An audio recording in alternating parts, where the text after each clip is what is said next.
But I think Phillies fans got introduced to Brent Rooker over the weekend. Forget the 2 bombs he hit yesterday, Mike. He had a big weekend. And I imagine the asking price just went up on Rooker if you're Billy Beane in the A's. Yeah, absolutely. I mean, he definitely impressed with the bat. My question about him is he's not really a outfielder. He's barely played the field this year. I don't think he's played left field since May 3rd. He's basically a designated hitter. He's basically like Kyle Schwarber, same sort of player. So I don't know if he is what they're looking for. Certainly he is that right-handed bat at the plate, 20-something home runs. They're obviously looking for that. But they need a guy who can play the field, and I don't know if he's that guy because he hasn't done it this season at all. Yeah, he's played 19 games in the field, has not played out there since May 30th. He's a right-handed bat. He can play left field, but generally, as you just kind of hinted at, he is a designated hitter. But after watching what he did as a right-handed bat, do you suffer defensively to get that bat in the lineup?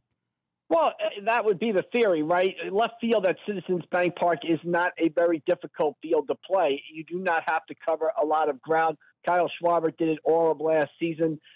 You're talking about a guy, if you were to go get Rooker, he would be probably a 6 to 7 inning player if you had the lead. He would come out after the 7th inning, and you could probably put Marsh in left, and then put Rojas in center field and shore up your defense. In much the same way that back, in 2007, Pat Burrell was basically a 6-inning guy for the Phillies when the Phillies had the lead. From an offensive perspective, he's a perfect fit. If he was more of a fielder, he would definitely be a perfect fit. The bat I have no issue with. The fielding would worry me, but yeah, if you could, I'm sure you could get away with him in left field. They did it with Schwarber all of last year. Yeah, I know that people saw this weekend. 450-foot blast, and then he followed it up with another one. But it wasn't just those two, Mike. He really hit all weekend long in a lot of big spots in the game. He certainly showed being a right-handed bat. Friday night, you got to see Mason Miller in person. I don't know that I've ever seen a guy throw 104, let alone 4 straight times on the gun.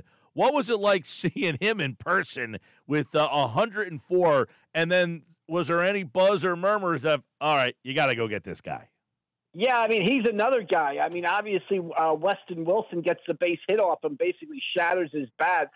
Here's Mason Miller. He's just throwing 104 miles an hour over the middle of the plate. I guess if you're throwing 104, you don't have to hit the corners. You can go right down Broadway and dare people to hit the ball. Again, he is a guy that when you look at the bullpen and you look at, Kirkring has had some shaky outings. Alvarado has had some shaky outings. He was shaky on Saturday, although, I don't know if that was his fault. They put him in a game that was 11-3, 11-4 at the time. And a lot of times when you do that with high leverage relievers, for whatever the reason is, they don't seem to perform as well in those situations as they do coming into a game where they have a 1-run lead or the game is tied for whatever the reason is. But yeah, Mason Miller is a guy, and I believe he hopped on a Phillies plane to take the ride out to Texas for the All-Star game.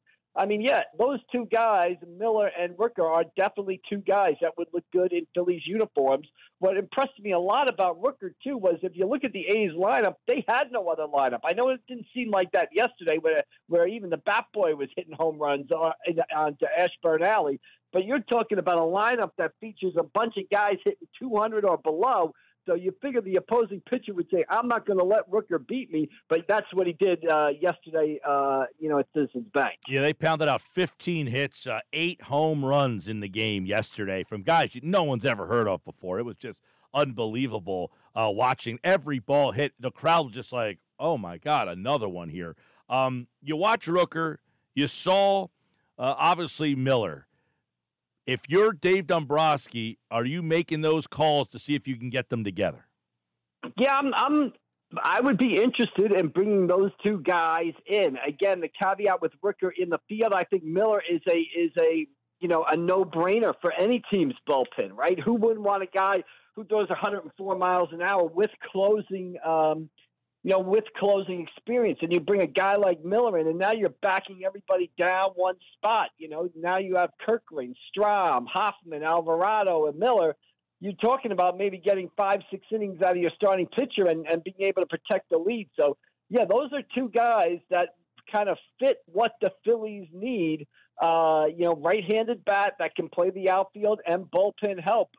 That's what they need, and those two guys fill that role. Mike, you wrote about it on Friday about Ranger Suarez. He's not going to pitch in the All-Star game. He did not pitch well again on Friday. You said, where's his mojo? What are you taking from Ranger here the last week or so, last couple starts, and not pitching in the All-Star game? Yeah, I'm worried about Ranger Suarez. I think there's flashing red lights all around him, basically. He did not look right. He has not pitched, I think, with the same sort of verve that he had early in the season. The life is not there on the ball. On Friday night, he said it was because he was trying to be too perfect. He was trying to aim his pitches, right? Then we come in Saturday and find out that, hey, he has had some back issues, or he had some back issues in Friday night starting. And it's interesting because usually in post games, we go into the Phillies clubhouse and Ranger is always there immediately. The starting pitcher talks after every game to the media. And usually when we walk in, Ranger is waiting to talk to us. Well, when we walked in on Friday night, Ranger wasn't there, and it took we had to wait about a half hour for Ranger to come out. We find out, that seemed unusual to us. And then we find out the next day that he was probably getting some treatment for his back. Yeah, I'm worried. The back injury. He's thrown 114 innings. His career high is 155. Hopefully, for Rangers' sake and the Phillies' sake, this rest that he's going to get, he'll return to the rotation when they play in Minnesota. The weekend after they come back. Hopefully, that gives him a break. But yeah, I'm concerned about Ranger Suarez. I'm concerned about those innings, and I'm concerned about the back. Mike, obviously 62 wins. They've been the best team in baseball. You hate to look at the negative here, which, it's what sports are. Everybody wants perfection. What is something, that you see 62-34, they're 3.5 games better than everybody else. They're 8.5 up in the division. But if something was the bugaboo for them in the second half, what would it be? I think it's injuries. You look at Ranger Suarez, you look at Zach Wheeler, you look at JT Realmuto, Harper, Schwarber, Turner. They've all spent time on the injured list so far this year. I think that the only thing that holds this team back is injuries. I think if they get to October healthy, they can play. Obviously, they can play with any team in baseball, and they are built to win a World Series this year. Absolutely. But the only thing that can stop them is injuries, and they have battled these injuries so far this season. Now, so is everybody else. I mean, the Dodgers are an injury mess. Their rotation is an injury mess. They're probably going to be a different team. The Braves have had injuries, right? Acuna's gone for the season. A bunch of other guys are also hurt. But the only thing that would really worry me about the Phillies right now is the injuries, and in particular the injuries to the starting pitching. That's what really sets this team apart. So when I hear that Zach Wheeler's got a little bit of a back issue and they skipped his start yesterday, and when I hear that Ranger Suarez has a little bit of a back issue and now he's not pitching in the All-Star game and now he's going to be pitching, his start coming out of the break is going to be pushed back, that gives me pause and makes me worry a little bit. Yes, you take a look at the injuries. You can't legislate them. You never know what's going to happen in those situations. But if the Phillies don't make a big move, is this team as constructed good enough to – I mean, yes, they can win a World Series, but would you make them the favorite? That's a tough question right now. Yeah, the favorite in the National League to get to the World Series, absolutely. If you're going to match up with, the Cleveland Guardians, you're going to match up with the Baltimore Orioles, you're going to match up with the New York Yankees, we'll see what's going on there. But, right now, definitely the favorite to get to the National League. But, Mike, I would expect them to make a big move. They are all in. This is a team built to win right now. I would expect them to go get bullpen help. I would expect them to get that right-handed bat. If they didn't make 1 or 2 or 3 moves before the trading deadline, I would be disappointed. And knowing Dave Dombrowski's history, I think they're going to be active at the trade deadline. This is a team built to win now. This is a team with an 8.5-game lead in the National League East, the best record in baseball. You don't find yourself in this situation that often, and when you are, you got to do everything you can to win. All right, Mike McGarry from the Press of Atlantic City. Of course, by the way, Saturday, Tyler Phillips was the pitcher there. You got a chance to catch up with him. How cool of a moment was that for him to be able to be the one guy who did win a game this weekend, but to do it at Citizens Bank Park for him? Yeah, absolutely. You felt great for him. I thought the Phillies handled it great. At Bryce Harper's suggestion, they sort of held back. They sort of let him take the field for the top of the first inning by himself. And just think about it. Here's a kid who grew up a Phillies fan, and he gets to leave the mound at Citizens Bank Park to a standing ovation. He gets a win in his first start. He's a great guy to talk to out of Bishop Eustace.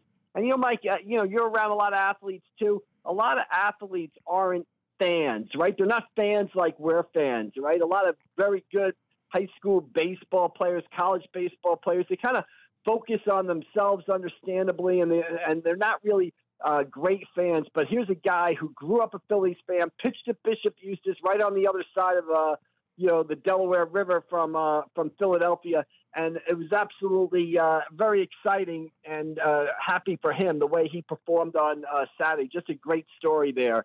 And, good to see him get that win. Yeah, he was the one guy who did have a good day on the mound for the Phillies. Not too many pitching performances were memorable this weekend. Mike McGarry from the Press of Atlantic City, pressofac.com.